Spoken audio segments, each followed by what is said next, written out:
Hey everyone, welcome back to AP Precalc. This is lesson 2.4. Let's get right into it. All right, so here's the bell ringer for today. Pause the video if you haven't done so already, because I am about to go over the answer. So we are given an exponential function, f of x equals negative 1/4 times 3 to the power of x, and we want to describe the end behavior. I think the easiest way to solve this question is to sketch a general graph of this function. So the first thing I want to identify is our b value, because this is always going to be in the form of a times b to the power of x. Is our b value greater than 1 or less than 1?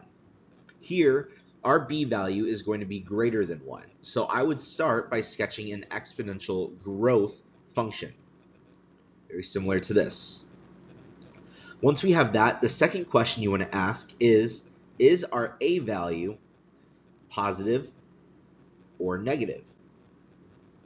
Here, if our a value is positive, this is just our general graph. You don't have to do anything to it. But here we see our a value is negative 1/4.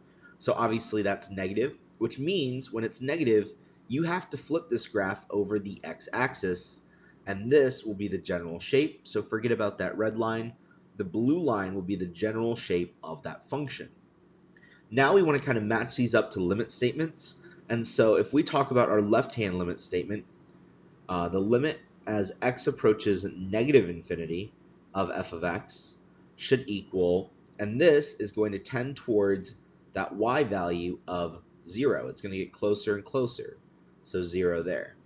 With that, we can eliminate b and d, and then as we go to the right forever, the limit as x approaches infinity for f of x, this is actually going down forever, so this should be negative infinity, and so a should be our answer there. Remember, the three things that can happen is either it goes to 0, goes to positive, or goes to negative infinity. For exponential functions, nothing else will occur for these limit statements. All right, so let's take a look at some exponent rules. These are hopefully review from Algebra 1 and Algebra 2, but I'm going to go over them again. Here we have the product property, and what this is if we have a base, let's just say, for an example, 3 to the power of 5 times the same base, 3 to the power of 7, what we can do is we can actually add those two exponents and simplify this into 3 to the power of 12. Now, why can we do that? It's because, let's take a look at this example. If you have 2 cubed times 2 to the 4th, 2 cubed is 2 times 2 times 2, and this is times 2 to the 4th, which is 2 times 2 times 2 times 2. This, we see 2 now 1, 2, 3, 4, 5, 6, 7 times. This is 2 to the 7th, which is because we have 3 2's there. Yeah, we have 3 2's there, and then you have 4 2's there. So 3 plus 4 is 7, and that will always hold true, not just for this one example there. The second property I want to get into is the power property. This is if we have, let's say, 5 to the power of 6, and we raise this to the third power. This should be 5 to the power of 6 times 3, not plus 3, which is 5 to the power of 18. This can be seen here just with general variables instead of actual numbers. And let's go through another example. Here we have 4 cubed, and this function would be squared. This is going to be 4 cubed times 4 cubed, because it's going to be seen twice because it's squared. 4 cubed is obviously 4 times 4 times 4 times 4 cubed, which again is 4 times 4 times 4. Here we see that this is equal to 4, and then we see 1, 2, 3, 4, 5, 6. 4 times itself 6 times. So here, this should be 4 to the power of 6, which will always be equal to 3 times 2. Because there's 3 for each one, right? And then there's 2 of those, so you would do 3 4s and twice, which 3 times 2 is 6. So hopefully that explains the power and product property. You will need to know both of those for today's lesson. So let's get into the final exponent rule. which is negative exponent properties. And I know what people are thinking. A lot of students have trouble with what's 3 to the power of negative 2, right? Or what is 4 to the power of 0? Everyone knows simple ones with positive numbers, like 5 squared should obviously be 25, but let's see if we can fill these out with looking at negative exponents with a base of just 2, keeping a really simple example. Obviously, we know 2 to the first is going to be 2 here, and 2 squared is 4, and 2 cubed is 8. Those should be things you know. And now let's see if there's a pattern as we go from maybe an exponent of 1 to an exponent of 2 to an exponent of 3. Here we see that we are actually multiplying by 2, or if we go from right to left, from 8 to 4, you are dividing by 2. This is true because obviously when you go from 2 to the first to 2 squared, you are adding in another 2. Just like when you're going from 2 squared to 2 cubed, you're multiplying by another 2. All right, so as we increase the exponent by 1, you're multiplying by 2, or if we can talk about going the other way, like that I've shown here, as you go from right to left, meaning as you decrease the exponent by 1, you are dividing by 2. So let's see, and this will hold true no matter what your exponent is. So here, 2 divided by 2, that number divided by 2, and this divided by 2. 2 divided by 2 should be 1, so that is going to be 2 to the power of 0. And that's why any number to the power of 0 will always equal 1. Right? Let's take a look at this if we did 3. 3 to the power of 0, 3 to the power of 1, 3 squared, and we had this table again. 3 to the first is 3, 3 squared is 9, so it would be the same thing, except here you're dividing by your base of 3. We did that again, you would get 1 for 3 to the power of 0. So anything to the 0th power should be 1 there. Now if we keep going with negative exponents, 1 divided by 2 is 1 over 2, or 1/2. And that is the case because anytime you have a negative exponent, like let's say we have 3 to the power of negative 2, this is just 1 over 3 squared, which would be 1 over 9.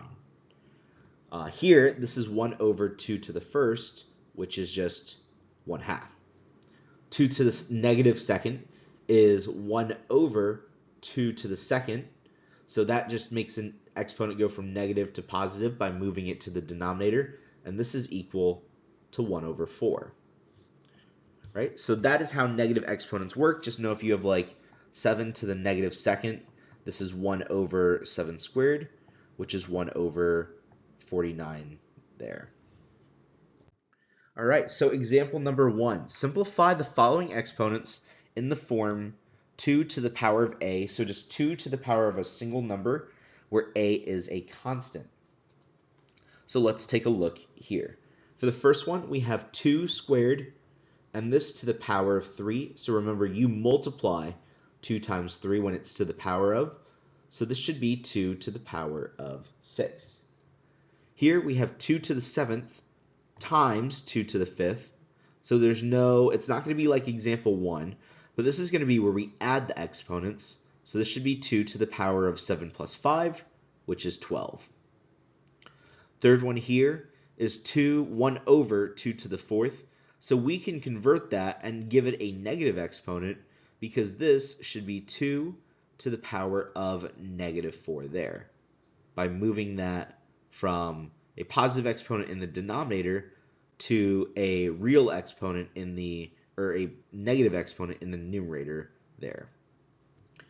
All right, for D, if we simplify just the numerator first, this should be 2 to the power of 12 over 2 to the power of 10.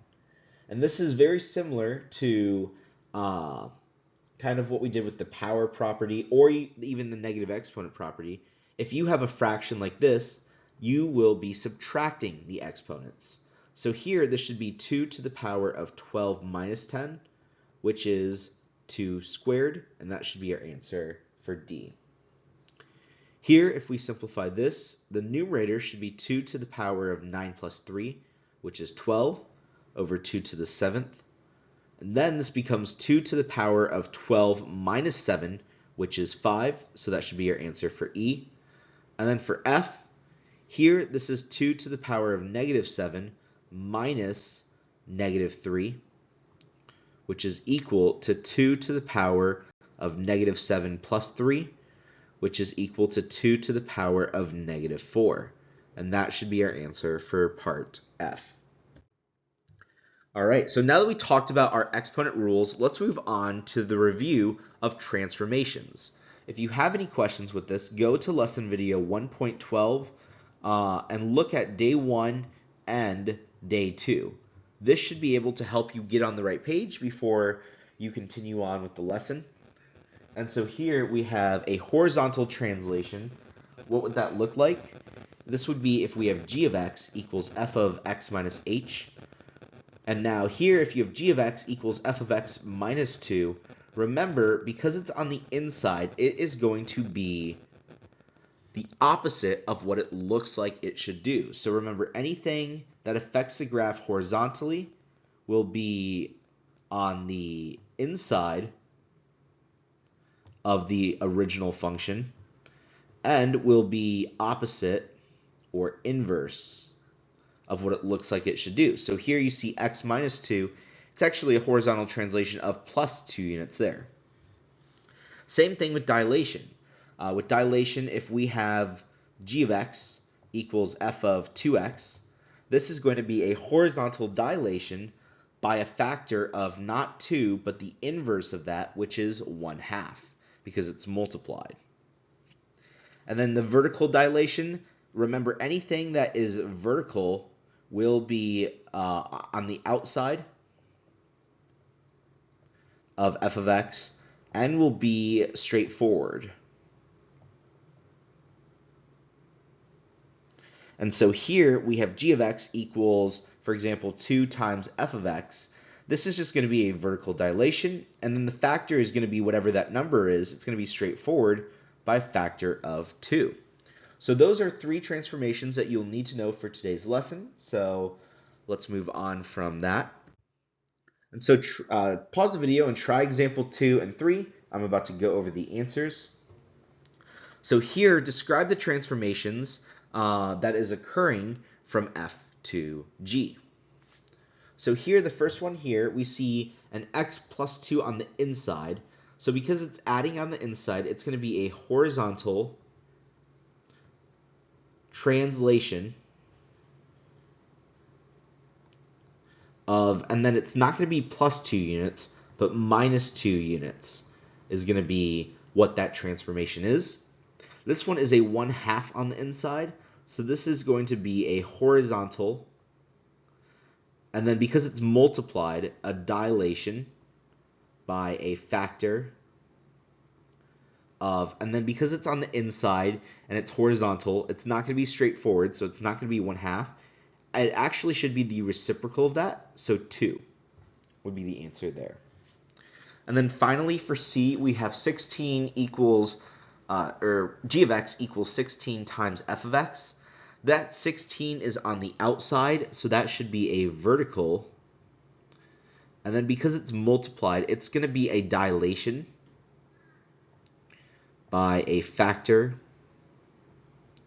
of, and then this is straightforward. It should just be 16 there. So that's example 2. Example 3, given the function f of x equals 4 to the power of x, find the equation after the following transformations. So what we want to do here is, for the first one, just imagine the equation for x. We're plugging in x plus 2 into this function for x. So now this is going to be 4 to the power of, instead of x, you almost like erase x. Whoops. You almost like erase x and then plug in whatever is on the parentheses, x plus 2. So that should be our g of x there. For this one, we have g of x equals f to the f and then 1/2 x on the inside. So here, instead of 4x, you're going to have 4 to the power of 1/2 x there. And finally, this is going to be a vertical dilation, which is where we have that original function 4 of x. Nothing is happening to the inside, so we can leave it alone. And then we're just multiplying that whole function by 16. So that's what that one should look like for C there. All right, now let's take a look at how each of the example threes it would affect the graph of just a regular 4 to the power of x. So that first one, that horizontal translation, is our new equation should have been g of x equals 4 to the power of x plus 2, where x plus 2 was kind of plugged in the inside for x. This is going to be a horizontal translation of minus 2 units of this original function here. For a horizontal dilation, this would be g of x equals f of 1/2 x. That was number B, or part B. And so this is going to be a horizontal dilation, but not by a factor of 1/2, but by a factor of 2. And that equation should have been 4 to the power of 1/2 x, as seen there. And the final one is that vertical dilation, where you have 16 times the original function. And so this should be 16 times 4 to the power of x. And what this transformation is a vertical dilation by a factor of 16. And so these same exponent rules that we just worked with at the beginning of class can be used when working with horizontal translations of exponential functions. And so what we want to do is determine the horizontal transformations. They can either be a horizontal dilation or a horizontal translation of the basic exponential function 5 to the power of x.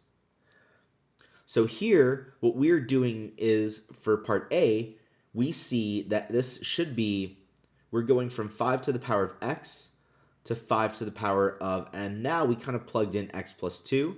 So this is where h of x equals, we'll call this just f of x just to keep it easy, f of x plus 2, right? We plugged x plus 2 in for x. Once we see that, then this just becomes a horizontal translation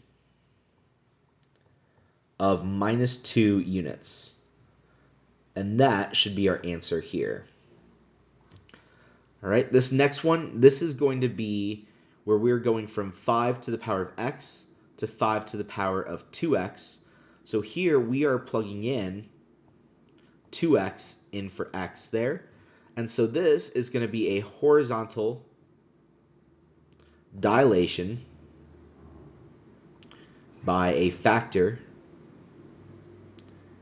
of 1/2. Remember, it's horizontal because it's on the inside, so it's going to be very inverse. So that number should be not 2, but 1/2.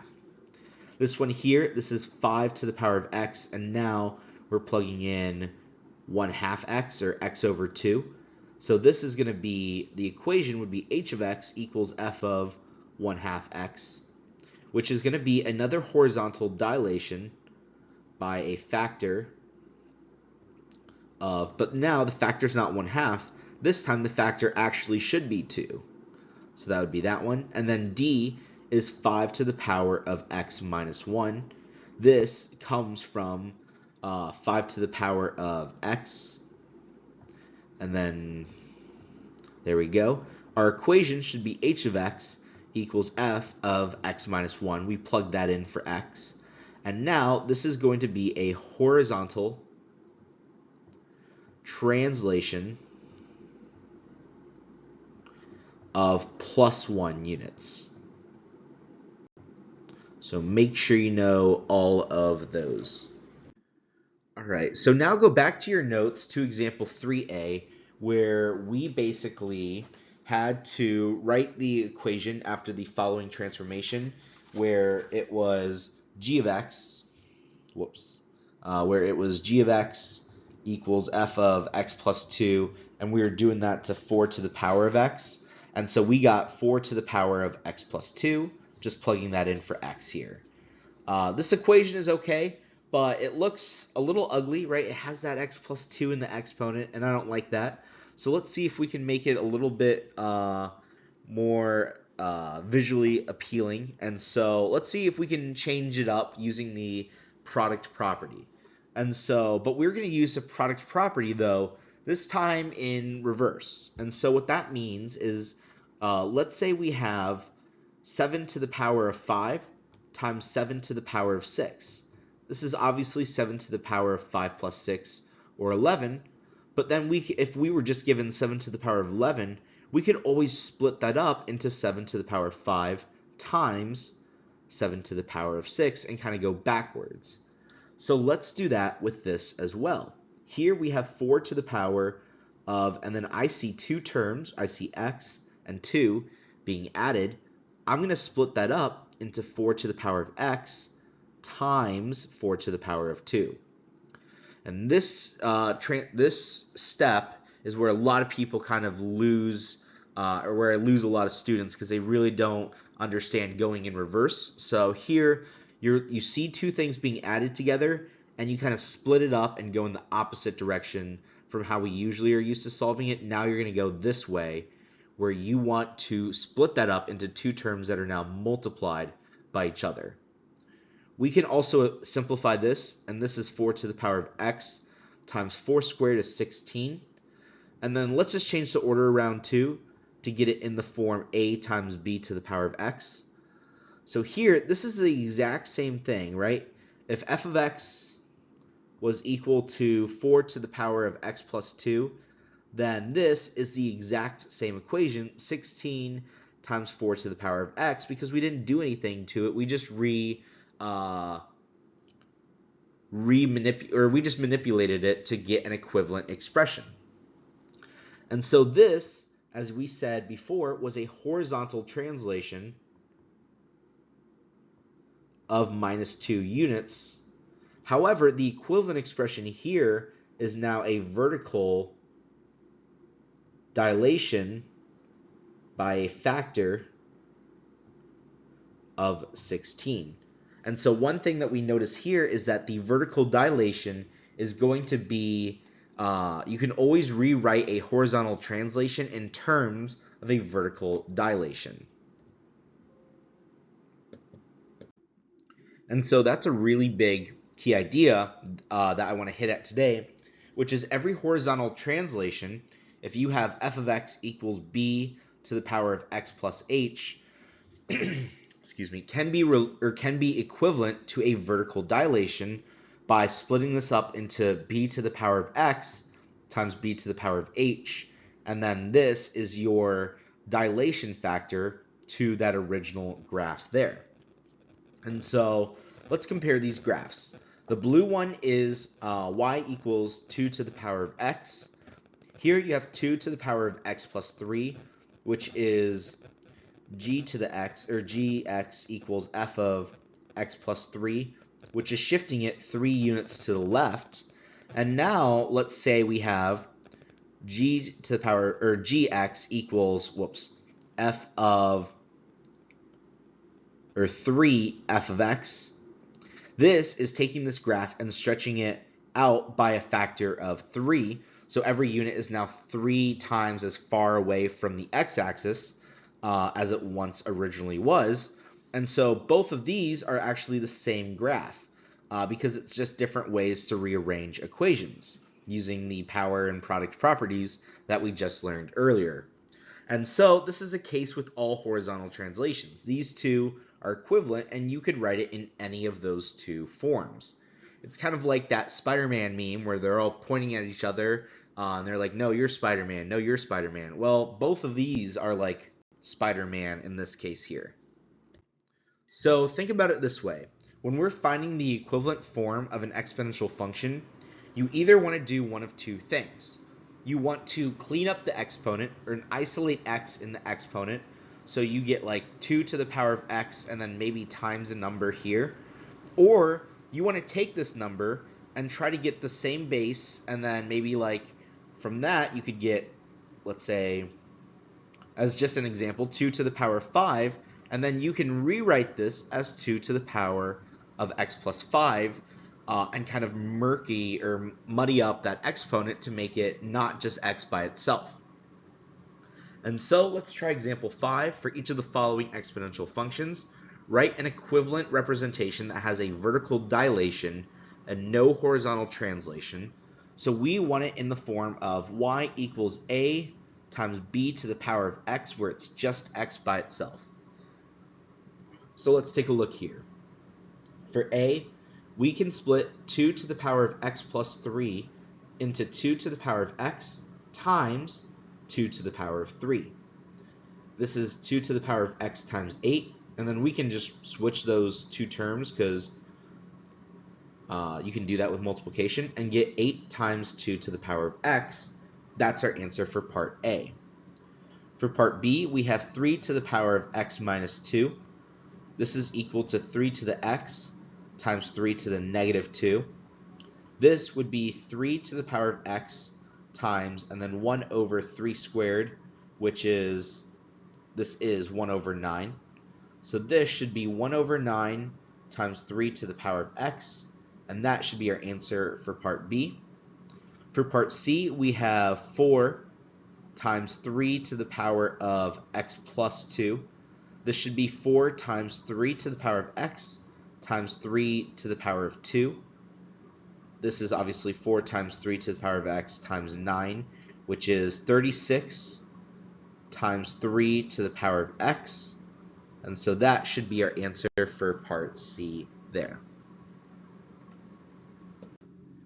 We can also use the power property of exponents, just like we use the product property of exponents, to find equivalent forms of functions.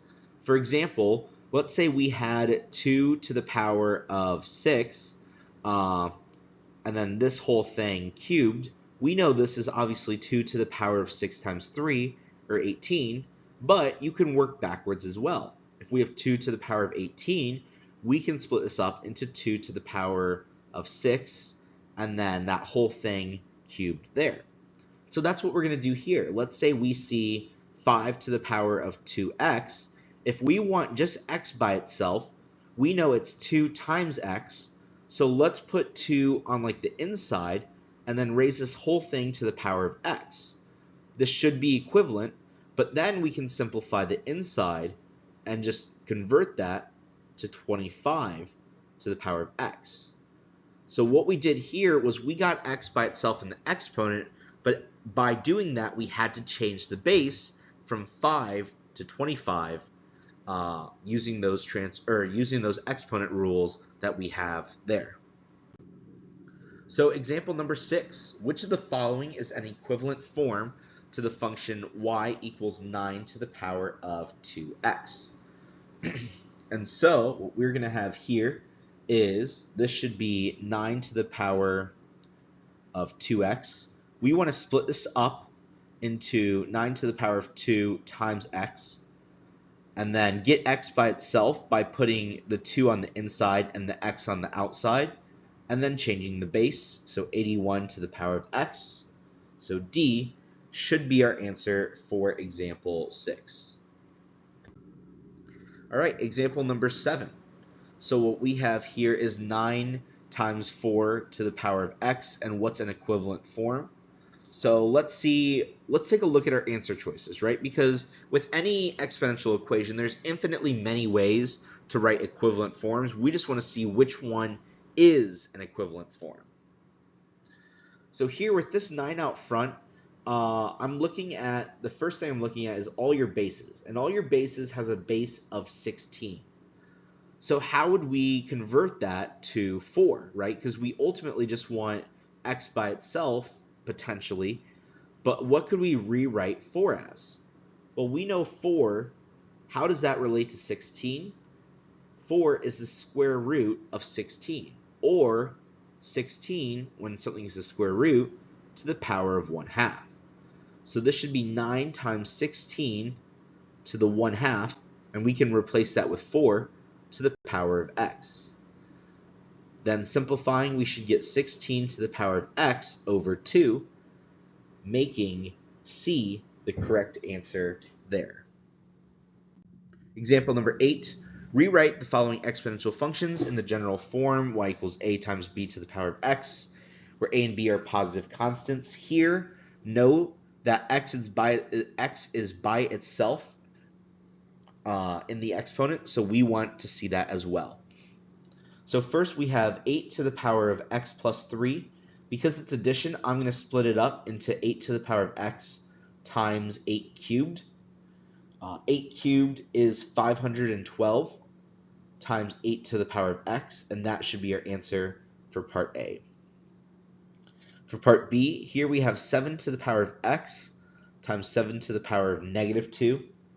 This is 7 to the power of x times 1 over 7 squared, which is 7 to the power of x times 1 over 49, which we can rewrite as 1 over 49 times 7 to the power of x, and that should be our answer for part B there. For part C, we have h of x equals 3 to the power of 2x plus 3.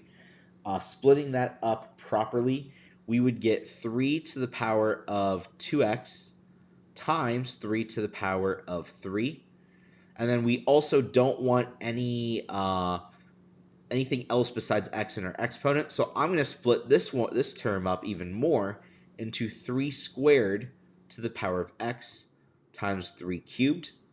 So this should be equal to 27 times 9, which is 3 squared to the power of x there.